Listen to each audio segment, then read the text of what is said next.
Olá pessoal, tudo bem? Aqui é o professor Edward de Física e na aula de gravitação de hoje nós vamos falar sobre a diferença entre o peso e a força gravitacional. Você pode estar achando esquisito ter uma diferença entre essas duas forças, mas ela existe porque o peso ele vai ser representado principalmente para a gente pela sensação, o que nós representamos às vezes como gravidade aparente. Já a força gravitacional, ela vai ser de fato a interação entre os corpos. E por que essa sensação ela seria diferente da interação? Vamos imaginar aqui a Terra, e o que a gente sabe sobre a Terra é que ela gira em torno de um eixo que eu vou desenhar aqui. Não importa muito bem para onde, mas é um ômega. E aí se você estiver aqui, por exemplo, na superfície da Terra, você está sendo atraído pela força gravitacional da Terra, que aponta para o centro do planeta. Até aí, nenhuma novidade.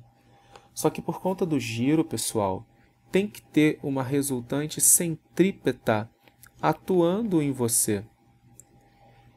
É claro que, como o giro do planeta não é muito intenso, a gente não gasta, né, entre aspas, toda essa força gravitacional como centrípeta. Então sobra alguma coisa que é de fato o nosso peso. Eu vou chamar aqui de peso aparente. É claro que se você estiver em outra posição, não vai ser uma soma tão direta quanto essa, mas daqui a pouco a gente fala um pouco mais sobre isso. Nessa posição que eu desenhei, que é o Equador, pessoal, por favor, não é o país, tá? É a linha do Equador. Nós vamos ter que a força gravitacional é dividida entre a força centrípeta e o peso aparente. Ou seja, o peso aparente nada mais é do que a força gravitacional menos a força centrípeta. Se nós quisermos calcular, a gente pode fazer essa conta, porque a força gravitacional a gente conhece, G, Mzinho, dividido pelo raio ao quadrado, e a força centrípeta, M, ômega ao quadrado, vezes o raio. Ômega, pessoal, aqui está relacionado à rotação, no nosso caso, da Terra. E aí, se você conhece o período, você pode escrever Gmm sobre r ao quadrado, ômega 2π sobre o período, vezes r. Agora, imagine, ficção científica, que o Superman está voando aqui, que é a capa do Superman, o bracinho dele, e ele começa a girar em torno da Terra aqui, acelerando a Terra. Basicamente o que ele fez no filme Superman 3, só que ele girou a Terra ao contrário e por algum motivo o tempo voltou. Ignora isso. Vamos só para fazer uma extrapolação aqui, que é o que aconteceria se a Terra girasse muito rápido, de maneira que a força gravitacional se igualasse com a força centrípeta. Nesse caso, nós teríamos um peso aparente igual a zero, ou seja, nós ficaríamos flutuando sobre a superfície, com a sensação de não termos peso.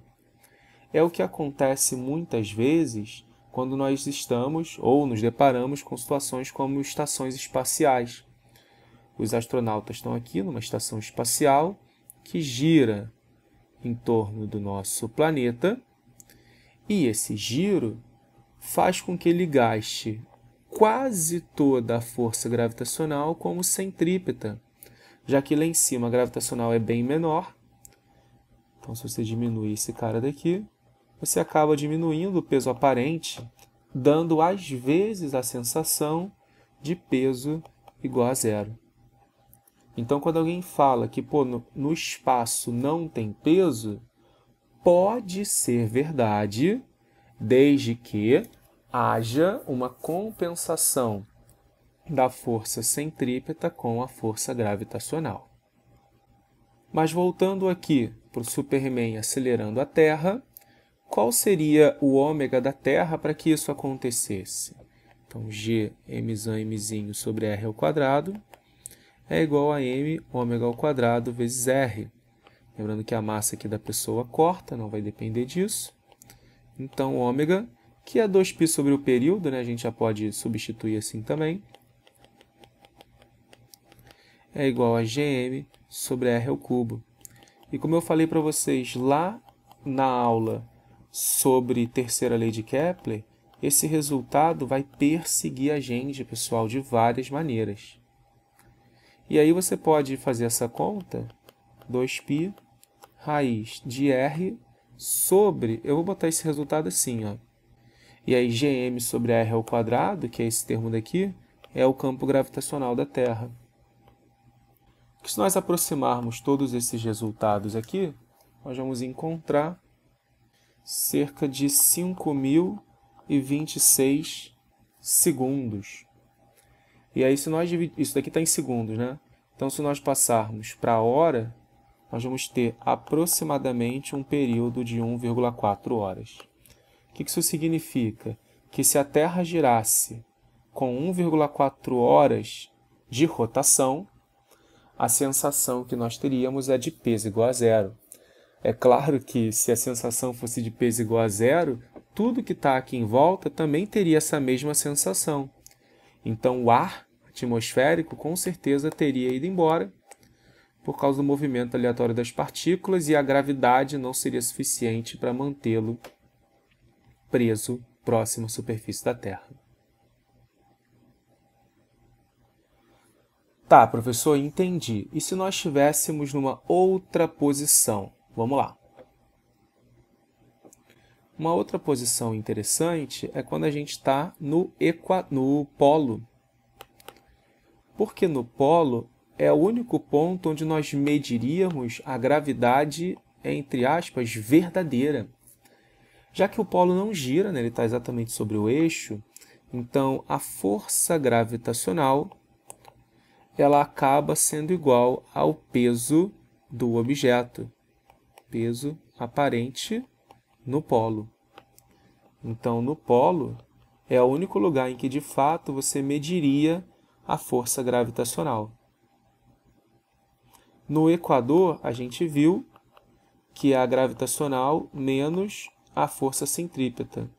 E foi questão da AFA, foi questão do ITA, foi questão de alguns concursos, perguntando sobre qual é a razão entre a gravidade aparente sentida no polo e no equador. Pessoal, é só você pegar essas equações e dividir.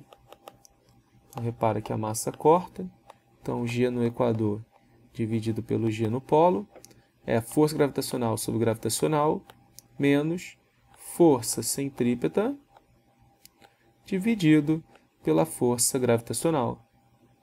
Aí o R ao quadrado vai subir e eu já vou cortar esse mzinho daqui para facilitar.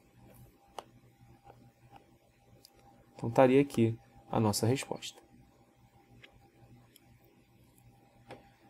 Beleza, professor. E se tivesse em outra latitude qualquer? Bom, aí nós teríamos algumas particularidades. Vamos imaginar aqui o polo, aqui o equador. E a pessoa agora está numa posição qualquer aqui.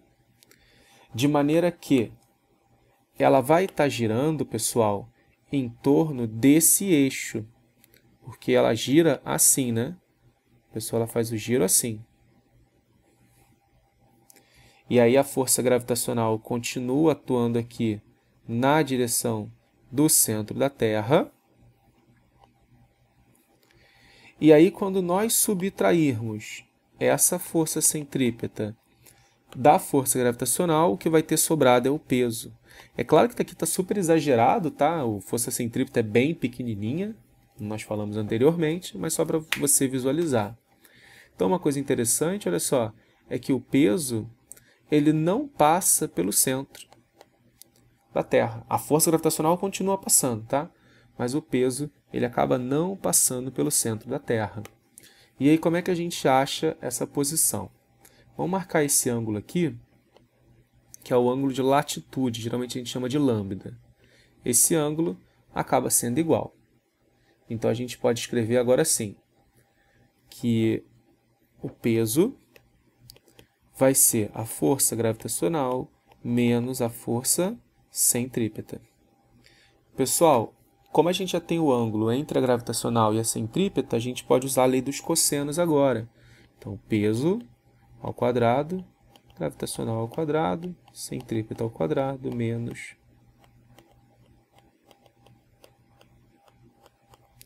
E é claro que seria substituir força gravitacional e a centrípeta pelos valores.